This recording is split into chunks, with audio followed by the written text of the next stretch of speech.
Here we have a new 2026 Chevy Traverse. This one comes in the high country trim level, front wheel drive, Lakeshore blue metallic paint. Then we have the sky cool gray leather interior. The powertrain consists of a 2.5 liter turbocharged 4-cylinder engine that's made it to an 8-speed automatic transmission. As we come around to the front end here, we do get our LED headlamps along with the LED daytime running lights. The daytime running lights, they don't dance like that. That's just how my camera's picking them up. But I love the high country, especially the chrome and black two-tone grille there. It's just a very nice look. Now, one of the best things about the high country, I think, is gonna be these 22-inch high gloss black aluminum wheels. Absolutely fantastic. And I love how it goes with like the black accents around the wheel wells. And then you have the black mirror caps, the black trim on the roof rails there. It's just a very clean, sophisticated look. We get passive keyless entry on all 4 doors. Another big plus here is gonna be how the black goes with the sky cool gray here, that two-tone look, and then the trim feels like $1,000,000. Power door lock controls, memory seat functions. We get one touch up and down on the driver's side window, express down on the other 3 doors. Power mirror controls, they do power fold, they are heated. They do have blind spot monitors in them, so. Power lift gate, Bose sound system. Here we have our drive modes we can toggle, electronic parking brakes here, auto stop toggles there, hood release, power tilt telescoping steering wheel. And then here's the power driver's seat. We do get 4-way power lumbar support here. Big thanks to Chevrolet Buick GMC of Murfreesboro for allowing me to review this Traverse today. I'll leave a link below in the description. But if you're looking to find the best price on one of these closer to home, click that second link down below. It takes just a minute to fill out your information, and I'll make sure the local dealers are fighting to get you the best price on this or whatever new vehicle you might be interested in. Now I'm going through the window sticker here. You all can pause anywhere you need to if you want to take a closer look at anything. But $57,334 is the sticker price. Fuel economy numbers are there, and then parts content right here if you're interested.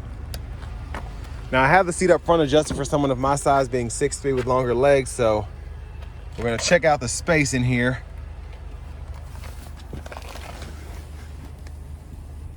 So that's my leg room. And you know, not terrible, but could be a little bit better. And then we have the seat back pockets on both sides. All right, that's more like it. I had to adjust the bar. I thought I didn't have a bar back here. I knew there was one in here, but that's my actual leg room if I had the second row all the way back. So that's much better. Here we have our rear AC controls here, 3-stage heated outboard seats, 2 USB-C charge ports, kind of hard to see, I know. And then a 3-prong household plug-in there. Bottle holders. There's the view of the front from back here. And then we don't have the optional sunroof, but we do have the LED lights throughout. And there is a look at the 3rd row. You get a USB-C port and a bottle holder on either side there. Little storage tray as well.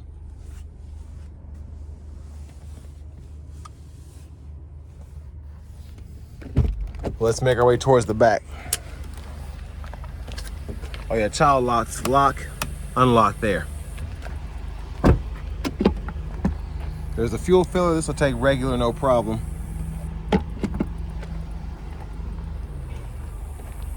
And there's, look, the back end there, LED tail lamps, and then we do get the quad tip exhaust trailer hitch behind that. Let's go ahead and open her up. You do have the auto sense lift gate, so when you have the key fob and you come around to the back, it'll open by itself, but I have the car running and the key fob in the vehicle, so that's why it's not working now. Now here, a little storage. And then there is a way, if you take these out, I don't know if there's an actual spare or an inflator kit underneath this, but you take these, kind of unscrew them, and then you can get to that additional storage compartment for your spare needs. So this one's saying there's a tire there, so that answers that. But top tethers integrated on the back of the 3rd row seats, 2nd row as well. And then you can power fold the 2nd row down as well as the 3rd row.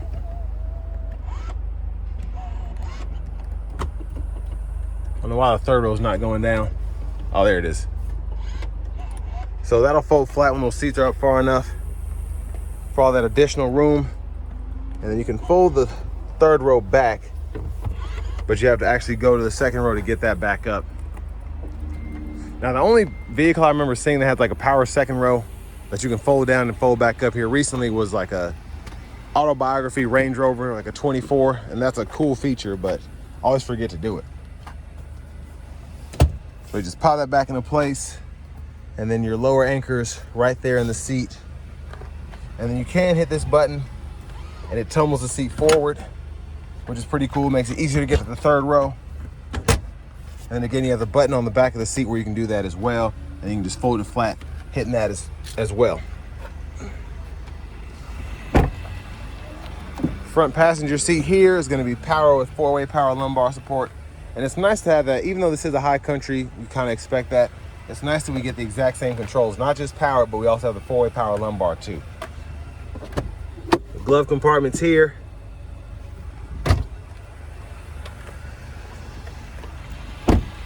And then as we come back around to the front end, we're just gonna take a quick look in the engine bay. Here's that 2.5 liter turbocharged 4-cylinder.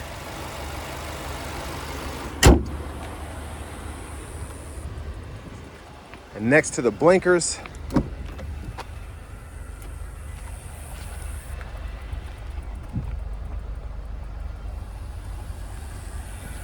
we get them in the side mirror too. And they're the front one, so all LED there. But now to the driver's seat. So nice leather wrap steering wheel here. There's the horn. Now with this one having the Super Cruise included, we have the sensor there, and then we have the indicator here.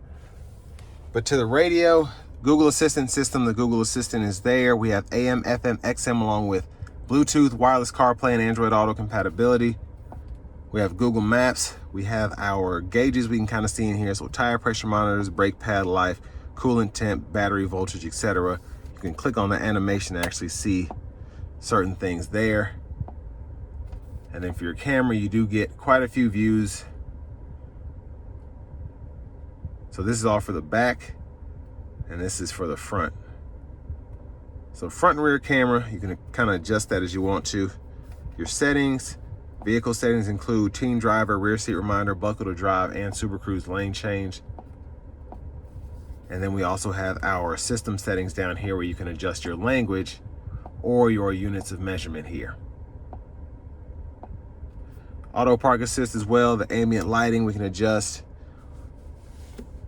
Your controls include the power window lockout here, traction control, auto park assist, all that can be adjusted there. You have that Wi-Fi hotspot. And then we do get dual zone automatic climate controls as well as your rear AC controls. Like I showed you earlier, you can control the rear AC or lock it from up here. And then you always have access to the controls down here that include your 3-stage heated cooled seats if you want to mess with the fan speed, fan direction, cut the AC on or off, or adjust temperature on either side when you're not in the actual climate menu. But you also have a couple buttons and knobs down below for temperature, fan speed, auto. Then you can cut the whole system off there. Your defrosters too. And then lane keeping system. You can turn that on or off, and then your lights are actually right in there in the screen. Now, wireless charging pads here. You get a USB-C, USB-A port there, a 12-volt. These two USB ports connect directly to the radio. Bottle holders are here. And then you have a little additional storage space there. And then a traditional center console cubby space with a removable tray and a nice light in there as well. There's a look at the back seat from up here. And then here we have our sunglasses holder, hazards, rear camera mirror, and then the vanity mirror there. But back to the steering wheel, left side stalk, blinkers, and then you have your wipers, rear wipers. There's the rear fluid, front fluid, and then the shifter is on the column. So hit the brake, pull for neutral, pulling up for reverse, pulling down for drive. While in drive, we can activate the low mode and then use the paddle shifters behind the steering wheel to go through those gears. And you can see where the limiter stops in that bottom right-hand corner. And then press P for park. Behind the left side of the steering wheel, we can go through the track list or radio station presets. And behind on the right side, we can toggle volume up, down. Cruise controls here, we can turn that on or off. Hold this cancel button to go between manual and adaptive. And then you can set your speed, adjust the gap adjust for the adaptive cruise as well as the forward collision alert. And then when the adaptive cruise is on, you can hit the super cruise there, and then you'll get that hands-free interstate driving. Now, right side of the wheel, heated steering wheel toggle, voice recognition. This pulls up your audio sources. You can scroll through those, and then you can mute there, and then Bluetooth up above. This will change your gauge faces. You have a few options for what you can see there. Push button start. Finally, here's the key fob with remote start. But next, let's go ahead and take this 2026 Traverse High Country out on the road for a test drive. So starting the test drive in this Traverse High Country, pretty good power here with a 2.5 4-cylinder. When you floor it, you don't necessarily get the feel that you get from a V6, but the turbo 4 coming out of corners with a turbocharger doing its thing, it does a pretty good job getting up to speed.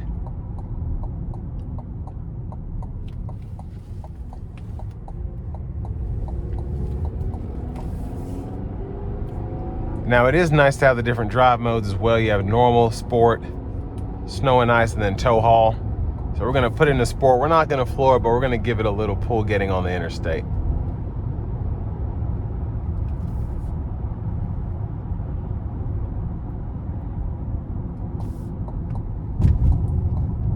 Here we go.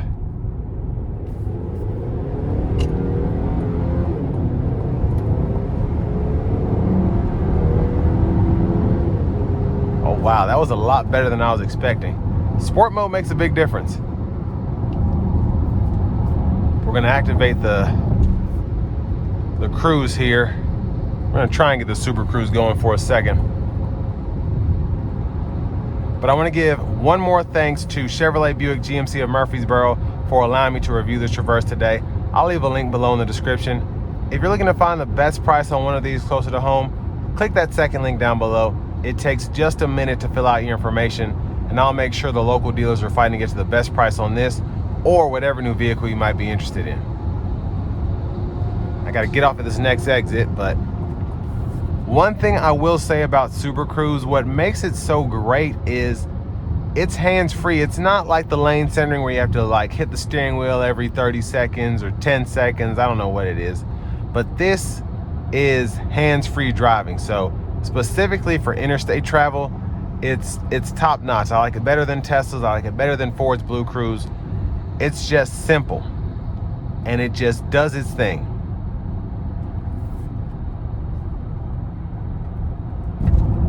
And I don't know if the subscription is included for 3 years, or I don't know what GM's doing. They're always changing their mind, but having the hands-free driving, I think, should just be like standard if you have the Super Cruise system. And then if you want to pay for where it drives itself, you can do that. But for me, the hands-free is more than enough.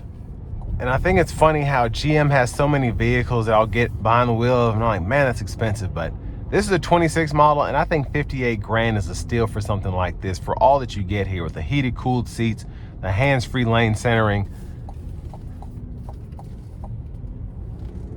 And then on top of that, the auto park assist, the interior is just phenomenal. It feels so good here. But you get so much for this price point.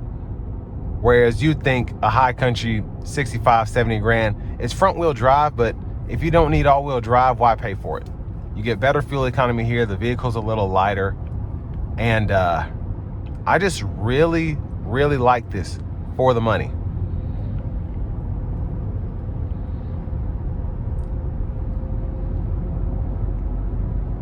Now, in terms of the ride quality, the ride's pretty good. It's not as plush as a Tahoe, but it's smooth, even with these 22s, which I like. The digital gauge cluster is a big plus. The newer infotainment system's nice. You have your push button start.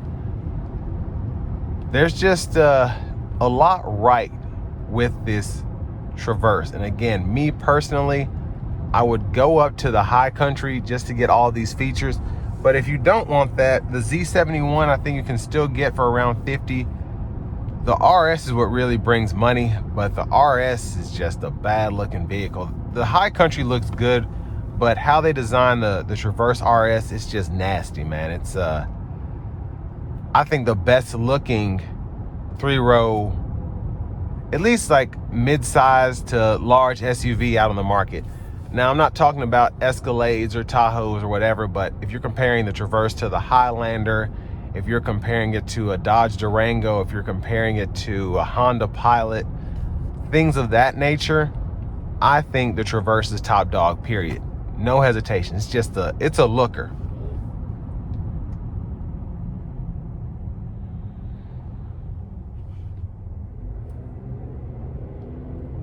But then you add on having the hands-free driving. Again, the heated, cooled seats, not needing a sunroof. Especially with this lighter interior, I like that it still feels bright in here without having the roof back. I just think this is a fantastic option if you're in the market for something like this.